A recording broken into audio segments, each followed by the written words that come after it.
Have you ever felt like you've been holding your breath for a really long time, maybe even underwater, and then suddenly you break the surface and take that first big, deep breath of fresh air, that feeling of pure relief, that rush of life?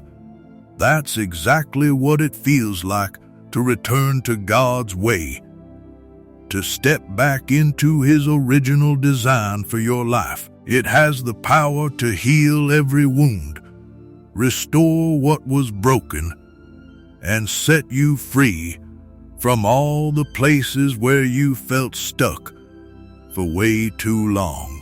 Today, we're going to dive into a powerful truth from the Bible, a message that can change everything for you. Our key scripture is found in Jeremiah chapter 31, verses 18 and 19. Let's read it together. I have surely heard Ephraim's moaning. You disciplined me like an unruly calf, and I have been disciplined. Restore me, and I will return, because you are the Lord my God. After I strayed, I repented. After I came to understand, I beat my breast. I was ashamed and humiliated because I bore the disgrace of my youth. Just sit with those words for a moment. Don't rush past them. Sometimes a passage like this can feel a little heavy at first, and that's perfectly okay. It brings up real feelings, real experiences. Ask God right now to help you understand what He is showing you here, even if it takes some time to really sink in. You see, verse 18 starts with the Lord saying, He has heard the cry of His people. Think about that. Even when we feel lost, confused, or alone, God hears us. He hears your cry too. Then the prophet Jeremiah tells us what the people said, giving us a glimpse into how they cried out to God. This verse shows us that God disciplines His children, much like a good, loving father disciplines his kids. And verse 19 shows us the beautiful fruit of this discipline. It brings us to a point where we can humbly admit where we've done wrong, where we've strayed from His path. Jeremiah delivered this message from God to the Israelites at a time when they desperately needed to hear from Him. Chapter 31 is part of what's known as Jeremiah's Book of Consolation. It was meant to console them, to offer hope, especially when other prophecies were filled with warnings. Jeremiah wrote this around 590 BC.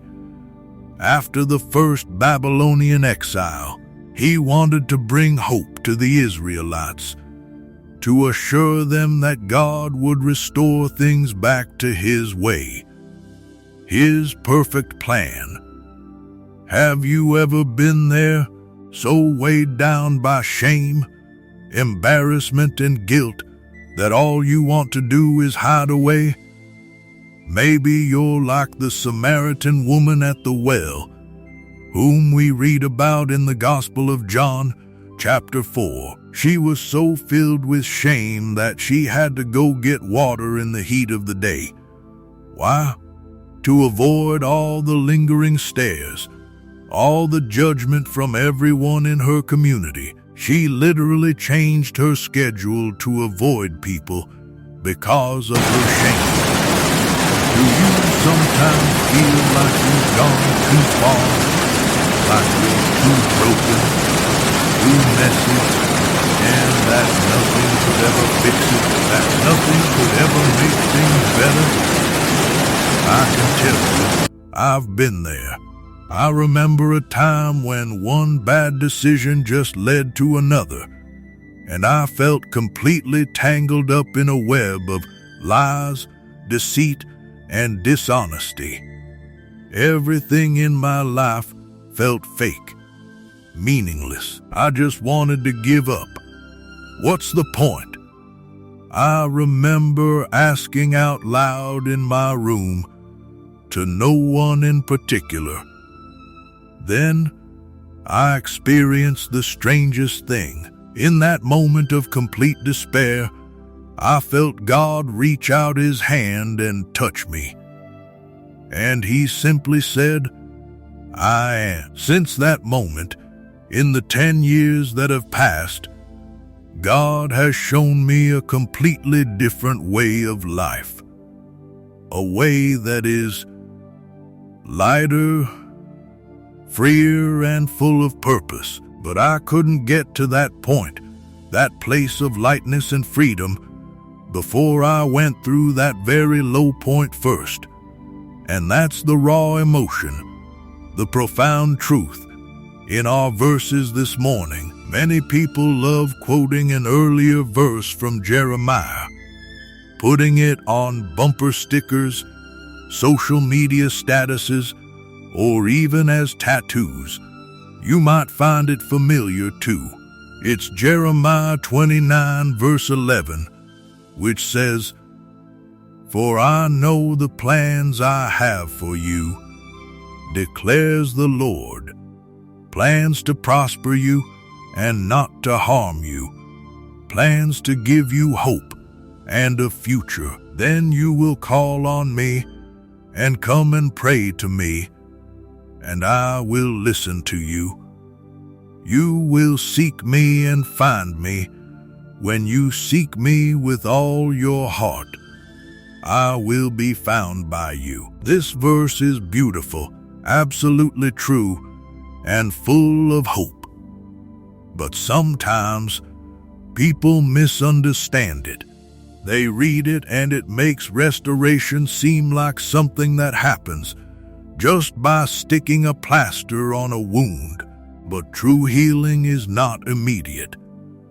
And unfortunately, true freedom is not always easy to come by. Today's verses in Jeremiah 31 show us that God's people needed to first see their stubbornness and how it was creating a wall between them and God. The whole story of the Bible, from the very first page to the last, is about a God whose creation got lost. We turned against him. We chose sin. Yet, in his kind compassion, God always promises to restore and redeem us. He showed Noah how to build an ark to save humanity from the flood. Ye made on me one row, wine and as an ark to save humanity from the flood. He guided Moses to free the Israelites from the Pharaoh in Egypt. Again and again, God is in the business of restoring, redeeming, and returning things to his way. It's built into his very character. It's who he is. So, if you find yourself in a place where you feel trapped, stuck, broken, or hopeless, take heart. Hold on to this truth from Scripture. As Jeremiah teaches us so wisely, there's a way out of straying, a way back to the Father's heart. The prophet talks about 4 key steps that form a path for us. A growth track, if you will, repentance. Coming to understanding, feeling shame, and beating one's chest. However tempting it might feel, we simply cannot skip the first step, repentance.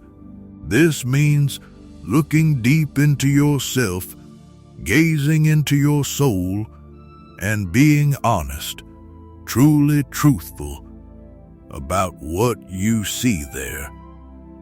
It's a crucial stop on the journey of restoration, a landmark you cannot miss. But God does not want us to stay in a place of self-judgment. Jesus himself said in John 12:47 that he didn't come to judge the world, but to save it. So, do not stay in this place of heavy self-condemnation for too long, because that doesn't glorify God either. Instead, turn your eyes to God without hesitation. Remember the truth of Scripture what? You are his beloved, made in his image, already covered by the righteousness of Jesus. From this place of truly admitting where we messed up, where we went wrong, we can gain a new, healthier perspective on our flaws, our limitations, one that truly helps and heals. Now we can view some of our boundaries, our unwanted habits, and even the tough lessons as God's loving protection and his discipline. Remember, Jeremiah wrote, "You discipline me like an unruly calf, and I have been disciplined." Something amazing happens when an animal is broken in. They learn how to work tranche with their master, not against him. They learn trust, and they become more useful and fulfilled. The discipline of God is beautifully explained by Jesus in John 15, where he speaks of abiding in the vine. From verse 1, it reads, "I am the true vine, and my Father is the gardener. He cuts off every branch in me that bears no fruit, while every branch that does bear fruit he prunes, so that it will be even more fruitful." God's pruning is always to produce more fruit, more goodness, more life in our lives. And then finally, you can return to closeness with the Lord our God, just like his way intended from the very beginning. Since that first Garden of Eden, God has desired nothing more than your friendship, your companionship, your loyalty and your praise. You were made to worship him, to live in relationship with him. Let us pray through these steps the prophet Jeremiah gave us in this passage, and move from bondage to freedom in Christ together. Dear Heavenly Father, thank you for speaking through your prophets since the earliest days. You loved humanity too much to abandon us or leave us behind, even when we were stubborn, turning our backs on you time after time. You did not leave us without help or guidance.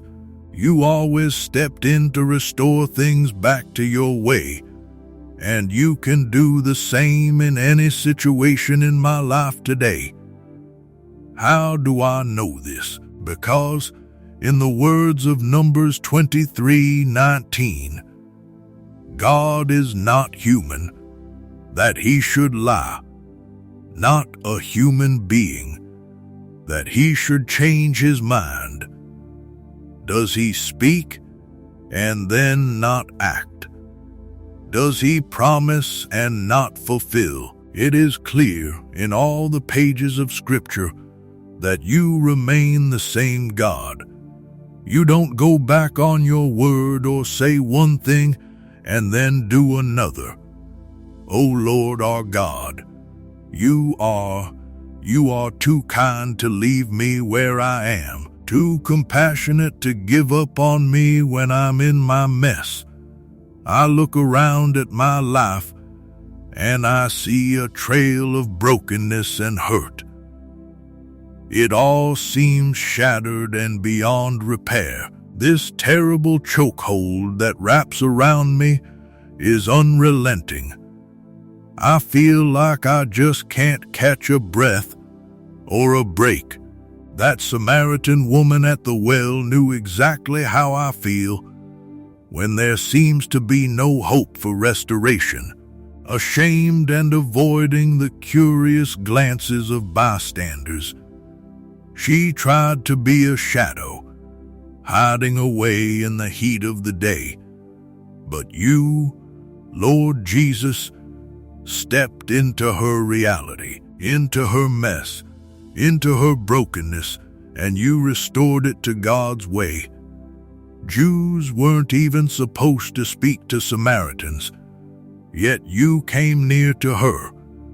Lord, would you come near to me as well? I pray that you would make me aware of your presence here with me, right now. As I breathe deep in and out, I fix my attention and affection on your Holy Spirit, the helper you gave me. What do you see when you look at me right now, Lord? Can you give me a picture to hold on to? Like an anchor in life's storms, show me what you have in mind when your gaze falls on me, broken and battered as I am. I need a drink from the living water that you offer. I am thirsting after your way and completely lost without it. I believe in this moment right here, you are ready to step into my mess too.